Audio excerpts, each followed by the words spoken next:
What's going on, guys? It's your boy LQ, Mr. Real Deal Fantasy HQ, fire content only. Bringing you the heat today to talk about the Eagles' backfield. I'm going to be talking about these players, these three guys that are in the backfield for the Eagles, but I want to highlight one of them. Only one guy I want to highlight that isn't being talked about, not being praised, or just outright just being forgotten. So I don't want to waste any more time, so let's get right into the episode.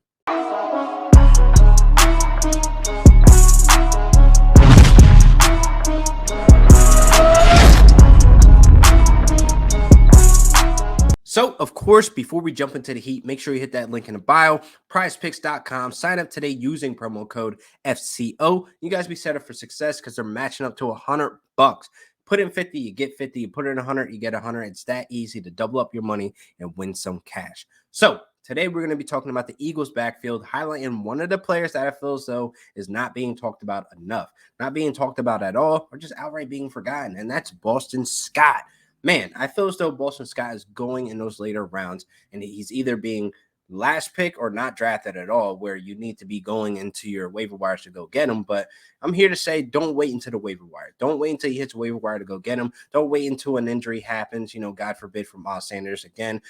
I definitely feel as though Boston Scott should be your last pick. He should be on your roster instead of going to the waiver wire where you have to spend fab, waiver wire priority, or get into that waiver wire competition if your league is set up that way. So, now, listen, Miles Sanders is still the lead back. A lot of people are saying his ADP is wildly disrespected. He had a down year last year, but he only finished 24 games in the last two seasons. So also keep that in mind. He has like a little shaky injury history. I'm not going to label him injury prone just yet because it's only been two seasons where he's been able to miss games. So again, I feel as though he's still the lead back. So therefore he'll get the early down backs. But man, Boston Scott, man, he's definitely effective where it matters. And I'll touch on that in a second.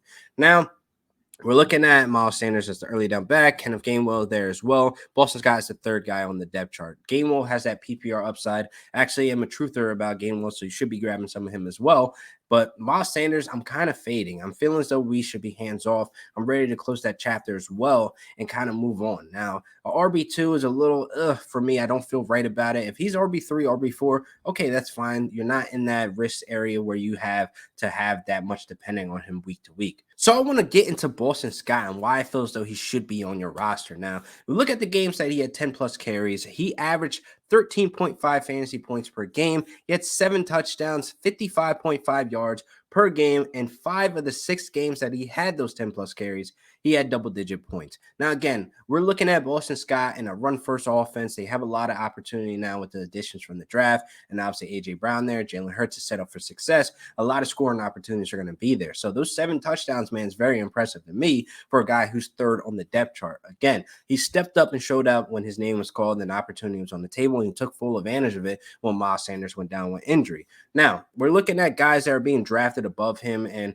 I feel as though Boston Scott just outright just feels much better than drafting these guys because year after year, we draft some of these guys expecting them to show up and show out, step in when their guy, their RB1 faces injury, et cetera, et cetera. But I just feel more comfortable in a run-first offense with a guy like Boston Scott who's very effective in the red zone, which I'll touch on in a second. Now, guys like Nyheim Hines are going before him. He averaged 6 points per game last season. That's behind JT. You're not going to get that much, on the table with him. So Alexander Madison, I feel as though we draft him year after year because we know Dalvin Cook is going to face injury at some point. It's just something that it's a given when you're drafting Dalvin Cook. And Alexander Madison, he does his thing. He's serviceable, but he didn't average more points per game than Boston Scott. Now, Zach Moss, I feel as though right now it's a little shaky with the add of James Cook. He's definitely the third back on that roster. Zach Moss, I'm talking about, but he averaged 8 points per game as well last season. That's still under Boston Scott. Now, Chuba Herbert, he was supposed to be something that we thought he would be, but ended up getting out-touched and just outperformed for fantasy with Amir Abdullah. But hey, I don't know what to say to that, but moving on. So those guys are going either rounds or tiers or even a couple picks before Boston Scott, where, I feel as though Boston Scott just feels safe in my heart to be drafted because he has a set role on his offense. Now, again, he's resigning, he's coming back, same coordinator, same offense, just a little bit better with A.J. Brown there as well. So the offense has a lot more scoring opportunity. So Boston Scott actually led the running backs with 16 rushing attempts inside the 10. Now, inside the 10 is where you have more likely a chance of scoring. Yes, Miles Sanders had 21 rushing attempts inside the 20, but he finished the season with 0 touchdowns. So that's why I'm targeting Boston Scott in those later rounds, because I love touchdowns. I love guys who have a role in that red zone. So again, he was second behind Jalen Hurts, if you want to add him in there, who had 22 rushing attempts inside the 10. So that's also something you have to factor in. Jalen Hurts is going to try to get his as well. And again, Miles Sanders finished the season with 0. So Boston Scott actually finished 8th in the NFL in rushing touchdowns inside the 10. So that is definitely something I want to chalk up as a W for Boston Scott of why he should be on your team. He has a role in that offense who are going to be in the red zone more likely than not. He's going to be that end zone guy. He's going to be a guy who's going to get those touchdowns. And I love fantasy points that come from touchdowns. He's also a guy that can get 2 to 3 targets per game out of the backfield. You know, I definitely like that. That's nothing too foreign. 2020, he was able to get some passing work out of the backfield as well. So just sprinkle in a little three to 4 targets. Let's say that. I don't want to get too greedy, but 3 to 4 targets would be great. And he catches 2 to 3 of them. Sweet. Let's add those points to that. So again, you don't want to wait for a guy like Boston Scott who has this opportunity on the table. He's very effective in the red zone as well. He's going to score some points. And I definitely like guys who are going to put points on the board.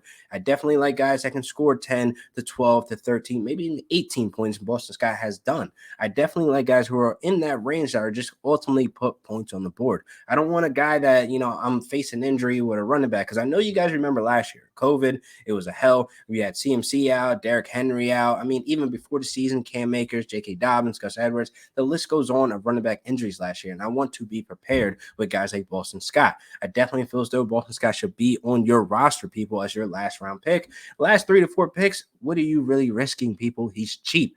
Why not get him on your roster? Again, I'm highlighting that red zone stat because touchdowns is what matters at the end of the day.